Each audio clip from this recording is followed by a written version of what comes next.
It has been a productive journey towards excellence in correctional services, a vision that has seen the State Department for Correctional Services record remarkable progress in recent years. By joining, you keep on watering, you maintain the soil moisture. Not only has the efforts transformed the lives of offenders and officers working within Kenya's correctional system, but also aligned to the government's bottom-up economic transformation agenda on food security and local manufacturing. True to the department's mission of promoting a just and secure society through efficient and effective management of offenders and administration of justice, elaborate measures have been put in place to ensure that offenders benefit from vocational and agricultural training, resulting in comprehensive rehabilitation that will ease their reintegration back to the society. We also have time to engage these prisoners and talk to them the need of having skills rather than serving a period of 3 years or 10 years without having a skill. We train them on basic technical courses, and we believe, and we have seen results whereby the inmates who have been released doing so well, as we partner with some people who do a follow-up of our released prisoners. Getting into prison is not actually a hand of somebody's life, because you can still do the process of resilience. You can still come back as a useful person in the society, and that is why we are ensuring that after equipping our clients with knowledge and expertise, they will go outside the prison to actually support the community and to support their families and also to support themselves. Na tunashirikiana na wafadhili wengine wengi sana ambao wametupatia equipment ya kuendelesha vocational training, because hiyo ndio tumeweka kipaumbele, tumeifanya kipaumbele ndio tuwezeshe hawa watu wakitoka pale nje waweze kujikimu kimaisha. Such has been the success of this endeavor that the prison enterprise and farms have recorded commendable progress. You place your charcoal inside here, where the department is exploring innovative strategies with a focus on enhancing efficiency and adopting modern technologies to improve outcomes. I want to appreciate the government is intervening. It is doing something. Like currently, just a month or two ago, we were able to be surprised with the first ever CNC router machine in the whole Kenya Prisons Department. It was issued to Kamiti Maximum Prison. Nestled in the fertile lands of Uasin Gishu County, Ngeria Farm Prison sits on 8,762 acres of rich soil. Here, rehabilitation takes the form of hard work, skill building and environmental stewardship. On this land, 465 acres are dedicated to maize production, 82 dairy cows provide milk, over 30,000 trees form a thriving forest cover, and 12 acres host a thriving Hass avocado orchard. At the Eldoret main prison, 300 acres have been put under maize, while a further 150 acres have been dedicated to wheat growing in an initiative that seeks to support the Kenya Prison Service achieve self-sustenance in food production. In 2023, the government of Kenya commissioned this maize milling plant in Naivasha prison. The state-of-the-art milling machine has a daily capacity of producing 7 tons of grade 1 maize flour, clean, nutritious and packaged right here on site. From the farm to the plant to the table, the State Department for Correctional Services plans to build a future of resilience, one bag of flour at a time. The department has installed a rice mill at Mwea GK prison with a capacity to produce 15 metric tons per day, employing mechanization and modern farming inputs at the 300-acre rice farm to increase productivity and enhance food security within the prison system and nationally. So many institutions come to learn from rice farming within Kenya prisons, more particularly in Mwea, the best practices, because we have very qualified officers who work within the farms within those institutions. At the Ruiru GK Prison Tree Nursery, Kenya's green future has its guardian. A green carpet of tree seedlings comprising of fruits, ornamental, indigenous and exotic tree varieties cover the 13 acres of land dedicated to producing seedlings as Kenya races to achieve the 15 billion tree target by 2032 as championed by President William Ruto. To meet our target of growing 5 billion trees in the next 5 years, the Kenya prisons has a special place and capacity to provide seedlings. The government of Kenya, through the Ministry of Environment and Forestry, is going to facilitate our prison facilities to be able to produce additional seedlings to cover the deficit that currently exists on the number of trees that are seedlings that are available for this program.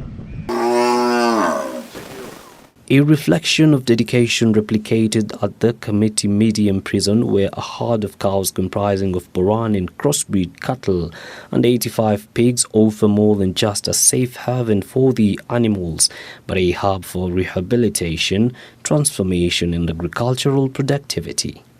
In partnership with Laikipia County, the department revived a fish farming project at Rumuruti Main Prison in 2024 with 10 ponds stocked with fingerlings, a project whose results are now starting to manifest. We look into the future so that the nearby farmers can have a field day in this place so that this knowledge of fish farming, which is actually, a blue economy, can be disseminated farmers within this neighborhood so that fish farming becomes real. Nutritional requirements of the people within this place can also benefit from this project that we have started. The certified potato seed production at Nyandarua GK Prison is promising to revolutionize potato farming in the country, a trade that is currently challenged by a demand for high-quality certified seeds the local farmers struggle to meet. Plans are underway to expand the project in Ngeria and Naivasha prisons, with 10 officers and 17 inmates having already been trained on the venture. Correctional facilities across the country also produce quality furniture, textiles and metalworks which are available for sale nationwide, where all payments have been onboarded on e-Citizen platform, with encouraging feedback from those who have benefited from skills imparted during their incarceration. Benefit ya cross stitch nikiwa hapa prison inanisaidia, ni kama therapy. The moment nafanya hii cross stitch sina muda wa kufikiria sana. Halafu namba 2 ninapata kipato kidogo ambayo saa zingine hata kama niko na shida pale nje naweza pea mtoto kitu kidogo, hiyo napata at least anajisaidia nayo. Ujuzi yenye nayo hapa, hata huwa nalala kwa ndoto niko nayo, nikitoka hapa naenda kuanzisha farm pahali na nianze kutengeneza kama nasari na kupanda miti yangu. Hata vijana wengine kwa area nianze kufunza vile watakuwa na craft miti, kupanda miti, kwa maana nimepata kutafuta pesa si ati utaenda mbali. Pesa iko tu penye huko, na tulikuwa kama ujui utaweza hangaika. Mtu kama mimi sikuwa na skills yoyote, at least nimefika hapa, nimepata skills ambayo itaenda kunisaidia hapo Raya. Hii bidhaa nimekuja kupiga hesabu, ukiunda kitu kama hii hata moja tu ukipea mtu hapo Raya itakusaidia kabisa, kwa sababu moja unaweza peana hata na 40,000 kwa moja tu. The acquisition of 2 cabro-making machines that are currently domiciled at the Committee Medium Prison and Eldoret Main Prison now a shot in the arm to ongoing efforts to enhance vocational training within correctional centres as well as prison beautification work. At the Committee Maximum Prison, the purchase of various tools including a state-of-the-art computer numeric control machine has revolutionized the carpentry section, with metalwork and tailoring sections booming in enterprise. Such is also the case at the Eldoret Main Prison, where the industry section is training inmates on how to produce unique products, including making own uniform as well as those of prison officers. At the Prison Staff Training College in Ruiru stands an innovation by the Pre-Aqua Water Bottling Plant, one of the iconic projects pioneered by the Kenya Prison Service.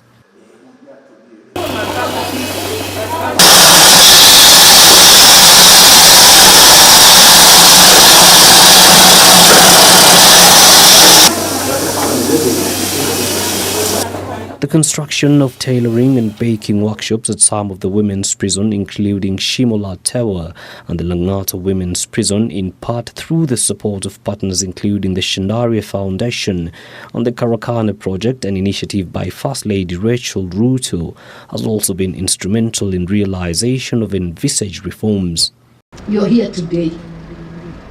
You are that original piece that has not been washed. But let's pick the lessons that we are learning here. That the day the Lord enables us to leave these gates, we can be different people and we can transform our communities. But amid the success lies a myriad of challenges ranging from limited funding to lack of modern equipment. Farming in a 300-acre piece of land requires that you have your own machinery, like the planters. If they are there, they come in handy because we will not have any need of going to hire from private contractors. We also do not have boom sprayers and the other small implements that the prisoners require in the day-to-day undertaking of their activities. All these tracts of land, we only have 2 tractors that we've been using, those that are fully functional. And then another challenge is the lack of boom sprayer, where we do control of weeds by spraying using herbicides. We've done it manually using prisoner labor and using the knapsack sprayers, which proves to be a very hard task. And then previously we've also had untimely allocation of funds for production and let the supply of inputs. Funding in good time. There is funding, but sometimes it does not come in good time. Like, for example, when you want to carry out some of the processes inside here, or even you want to take some of our officers to some research stations for further training or to attain more skills, sometimes we lack that fund, the movement of our staff to the required places. So sometimes we have a challenge in that. But sometimes funds come, but not in good time and not enough. If we can have a better tractor than what we have now, I think we can do better in terms of machineries, because we need another tractor. This one we have is very more heavy by cultivating in water. With the rotation, we have a problem because the tractor is very heavy. Kama wanaweza fanya mambo ya farm mechanization kwa ile station ambao wanafanya farming, wakishia wanapata farming boots kwa wakati ambao inastahili, wakishe farm machinery iko sawa, alafu wakishia kwamba hiyo mambo ya production, najua tu kama ni mambo ya farm mechanization, farming boots iko sawa, nafikiri achievement ya production from the farm itakuwa double ama triple ile wanapatanga. Given chance, we have capacity to expand this section, given some additional resources.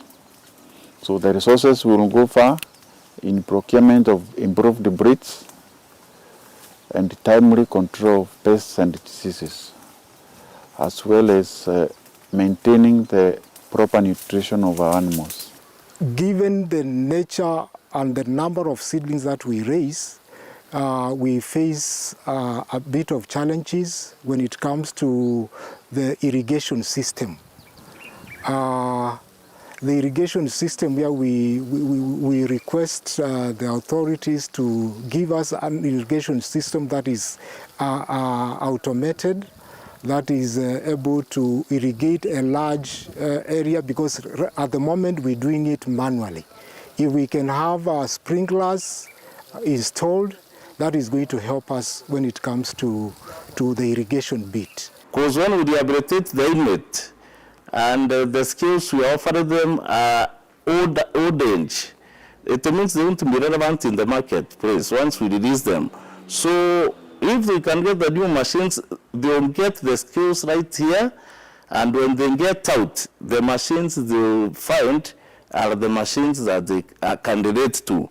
Hao wanafunzi wanahitaji mitihani ili wakitoka kwa prisons watakuja kusaidika baadaye kwa kuwa wamehitimu kweli lakini hawana certificate. Resources are not sufficient, and therefore what we try to do is to ensure the resources available is what we use to buy inputs for the farms, and to ensure that we also buy materials for the industries. Sometimes we can buy materials for use in the industries, but we are unable to have sufficient resources to procure machines and equip these workshops.